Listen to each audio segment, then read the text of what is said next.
Well, I'm now coming to believe that Erik ten Hag has chosen Harry Kane as his number one target striker for next season. Do you know why? For the third time in a row, I think it's the fourth time in a row, another correspondent of United is going to have to break a story about Harry Kane being a priority for Manchester United in the summer. Welcome to United Matters channel. How are you guys? And where are you watching us from? I go by the names of Rock and David. Smash the like button, comment and share. If at all you're watching us for the very first time, lower right bottom corner is the place to be. Smash the black button that has the word subscribe. After smashing it, hit the notification bell. That will enable you get notified every time we upload a video onto this beautiful channel of ours, that is the United Matters. Rock and David is my name. We are discussing a little bit about the takeover and how the Glazers are really so much not bothered about the future of the club, because if they are really so much bothered, they would have already kept the staff in the know that around this date we are going to really let you know about the takeover. But it looks like they are really taking their time to get the money they want, and they really walk away and leave our club in total shatters. Amidst us getting in some new organized owners, that won't really stop us from really being a disorganized side, and we might find ourselves starting this season. We started it last season because we started it this season because of the poor planning by the Glazers. Now they are also going to go deep into the players injured and those that have trained today at Carrington, because photos have been really put out by the club of Manchester United. I've seen the likes of Sancho, Aaron Wan-Bissaka and very many others taking part in the training sessions of Manchester United. So let's get into this Harry Kane story. Now, today, Disco Mira, is he known as John Cross? Is known as David, my namesake, McDonnell, is a United correspondent for the Mirror, has gone ahead and really put out a story of Harry Kane again, that Erik ten Hag has made Harry Kane his number one target, his number one transfer target this summer. United bosses will not wait until the end of the season before opening negotiations with Spurs for Harry Kane. Now, you know, I now believe it's Harry Kane. We might be wanting in Victor Osimhen, we might be wanting in Vlahovic, we might be wanting in Goncalo Ramos, all Hojland, but it looks like it's all about Harry Kane this summer. He's going to be the transfer priority of Erik ten Hag, and he wants a centre forward in that club of Manchester United as up, because the first person to break that story was Samuel Lucas. And remember, Samuel Lucas is a correspondent of United at the Manchester Evening News. Then there came in James Daka, correspondent of United for the Telegraph. There came in Rob Dawson. He also confirmed it. He's a United correspondent for ESPN. And this time around, it's David McDonnell, correspondent of United for the Mirror. And you know, these correspondents are being fed in by the club. Let no one lie to you. So that means the club is briefing them on the Harry Kane transfer priority. And you know, I wouldn't like Harry Kane, that's it. I won't lie. But if Erik ten Hag has identified him as the number one striker he needs at the club of Manchester United, then I'm going to go with him and back my manager, because I love my manager. And no player has he signed at Manchester United that's going to hate to disappoint. All of the players that has brought in have really going to hate to disappoint. Even the man whose talent is really bang average, that is Weghorst, has gone ahead and really to really give us some good memories. Remember, this season Weghorst has close to 3 assists and 2 goals, so it is looking great for Weghorst. So it looks like Ten Hag wants to bring in Harry Kane, and the reason as to why they want to negotiate early enough with Spurs for this top-notch striker is simple. They know that Daniel Levy will like to linger on until the end of the summer. The end of the transfer summer, and then sell on the last day. So they want to negotiate with Spurs immediately to see to it that they tell Harry Kane, do you want to come to Manchester United? If at all he gives them green light, then he is going to come in through under the roof. But I think talking to Harry Kane, it's already a done process, because I brought you a story, I think like 2-3 weeks back, about United already in contact with the representatives of Harry Kane. So that means they've gotten a positive answer from Harry Kane that I would like to come to Manchester United and win trophies, and that has really led to United to decide to do this. What have they decided to do? Put your eyes onto the screen. So United have decided to do this. And again, it's the United correspondent for the Daily Mirror, known as David McDonnell, telling us that Manchester United are preparing to make their move for Harry Kane with an £80 million offer for the striker. It is understood Harry Kane will once again push to exit Spurs, and that United, who are on their way back under new boss Erik ten Hag, are his preferred destination. Obviously, talking about his preferred destination, he cannot go to Chelsea, it's in London, cannot go to Arsenal, it's in London, their rivals, cannot go to Man City, they're having Julian Alves and Erling Haaland. They're even willing to give Erling Haaland a new contract where he's going to be earning close to £500,000 a week. So he can't go to Liverpool. They're having Darwin Núñez, they're having Diego Jota. So the only club that he can go to that is really top notch is one and only Manchester United. Talking about the £80 million, to me, I believe that is too much for him because he's left with 1 year on his contract. That's it. Because if Jesus, who is 25, crossed from Man City to Arsenal at £50 million, I think Harry Kane could go for like 60. But I think what really makes him expensive is the factor that he holds a British passport. That is Harry Kane for you. So, to me, my mind tells me that Harry Kane is really going to come to Manchester United.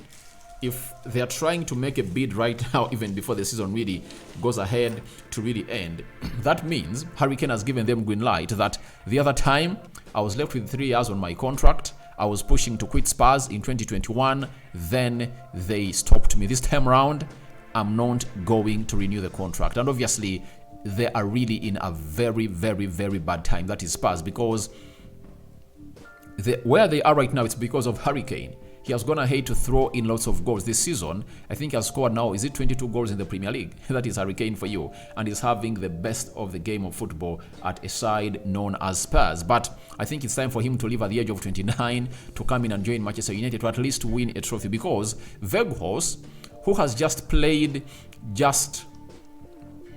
like 20 games for Manchester United, he has found himself winning a trophy for Manchester United. And Harry Kane, in his entire career, he has never found himself in a position.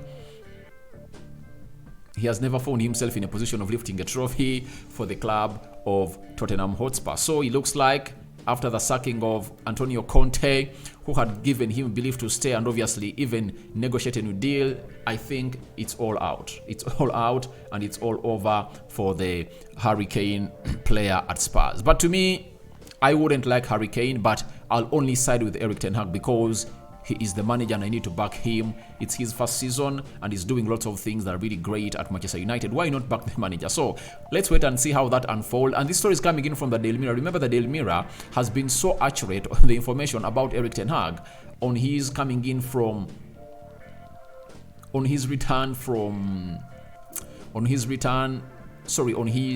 coming in from Ajax to Manchester United. They are really so much open on the transfer news. You get, they are so much open on the news that was coming in from the dressing room, training ground about Ronaldo. They are so much accurate, meaning that they are being fed in by a person close to Erik ten Hag, and I now believe that it's Harry Kane.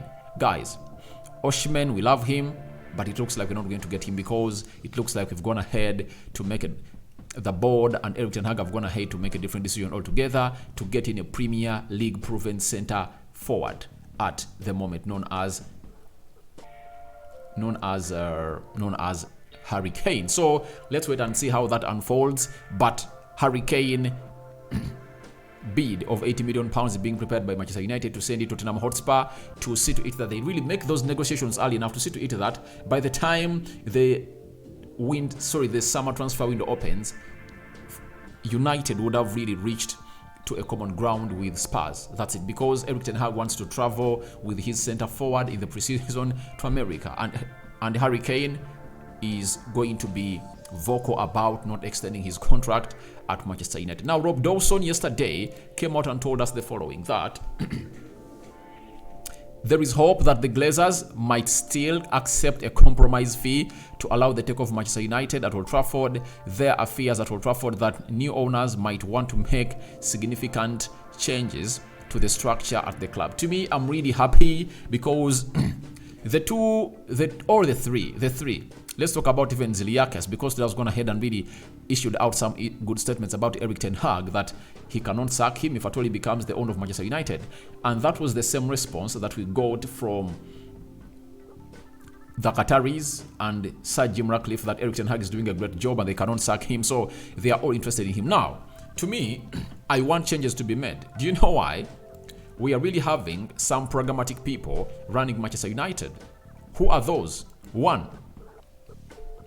John Mata, to me, is the first one to leave, because he's responsible for the technical department of Manchester United as a footballing director. He's overseeing the process of Manchester United of buying players, making bad negotiations, spending foolishly at the club of Manchester United. I think it's time he is really shown the exit door out of Manchester United, according to me. So those changes, to me, I'm really welcoming them. I don't know what you think about them, but for my case, I'm really welcoming those changes because they have been long due. You know, for Richard Arnold, I can leave him to operate for like one season and to see if at all he's not really productive, then we can really send him off and out of the club. And I think it's really so much well deserved for a club known as Manchester United to give him a chance, because at least I believe he has some positives in his first spell as a United CEO. But John Mata should be sacked. He should be sacked. He should be sacked, and then credible people should be brought in. So I think, are they going to be given new interviews? I don't know. It will depend on the plan of the new owner. But let's wait and see how that happens. But again, the staff has been given clarity by Manchester United. Rob Dawson, correspondent of United at ESPN, has confirmed to us that Manchester United staff have been told to expect clarity on the ownership situation by the end of the season. Now, it shows you how ill managed United is. When you look at the club of United, that means the Glazers are willing even to sell or to complete the sale of United at the end of the season, and they are going to leave us into very bad situation, and we're not going to be calling in for the players that are really so much relevant and wanted at the club of Manchester United. I think that's why Erik ten Hag is going in early for players like Harry Kane, because he knows that I will talk to the owner, I've been talking to the board, and at least we'll be having like close to £100 million to spend. When we get in Harry Kane and remain with £20 million, we sell other players and then get in others. So I think, as it stands, the club of Manchester United is in total tatters. You get it? That's why the likes of Marcus Rashford, De Gea, Luke Shaw, Fred, Diego Dallo, and very many others whose contracts need to be revised or renewed have not even come anywhere near putting pen to paper, because they know they are not sure of the United side. Of the takeover, who is going to be the owner of United in the summer. So the Glazers are really bad, and it has been the worst thing that's ever happened to Manchester United. That's it, because they are doing stupid things, and sometimes they are doing them intentionally because they don't care. Remember, Sky Kevy came out and told us that the Glazers don't even care about the reaction of the fans. If they feel like they want to stay, they will stay. If they feel like they want to go, they will go. So it shows you that they don't count any sense in the fans of United, and that is really very much bad, because the fans are the ones that have really seen them earn close to £1 billion?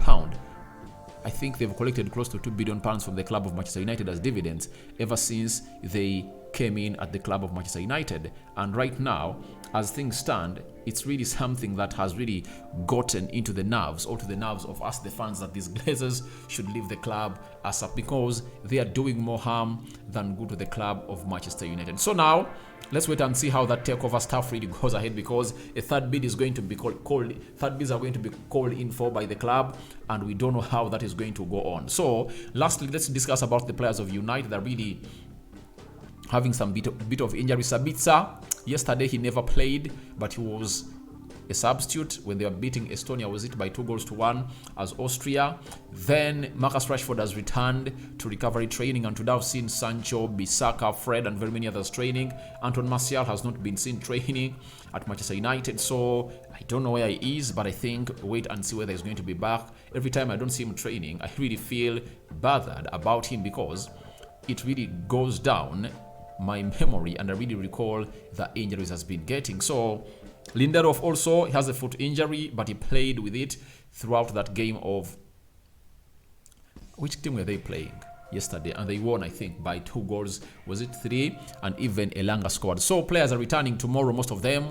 And we are going to see the best of the best out of a team of Manchester United. So thank you very much for watching through. Your thoughts on to United preparing an £80 million bid for Harry Kane are welcome in the comment section below. What are your thoughts about the Glazers taking long to really see to it that this club is sold in time, all on time, see to it that we become ready or prepare ourselves for the summer transfer window that we are so much expectant about. So I sign out for now. See you later, and may the Almighty Lord bless you abundantly. Rokan David is my name. United Matters channel is the YouTube channel. Don't forget to subscribe, and let's close the 100 likes smashed onto this video. I'm out.